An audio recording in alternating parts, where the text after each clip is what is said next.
platform that goes beyond Portfolio Manager in a couple of different ways to provide information and probably most importantly, format the results in the form of a customer-friendly report that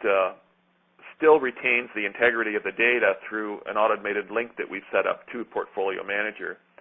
So the way it works is AirAdvice is one of a handful of companies that has been approved by the ENERGY STAR program to interface directly with their software. So this gives us the ability to both pull data out of and push data into the Portfolio Manager website, and then also provide a path for simplified results and enhanced reporting that makes it easier to communicate the benefits of the energy benchmark to your customers. So all of this software is taking place in the background so that at the end of the day we can have a more impactful report, but at the same time still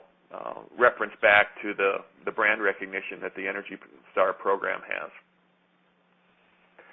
So whichever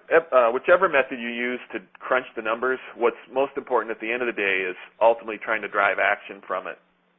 So the ENERGY STAR program does a really nice job in educating building owners that regardless of where their buildings are on the continuum of performance,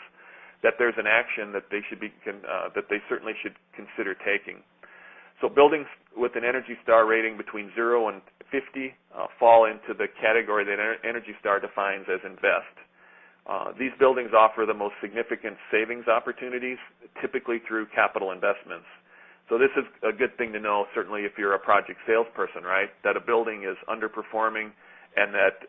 ENERGY STAR program is making the suggestion that the quickest way to improve the performance is through capital improvements. Those are certainly some things that you would want to know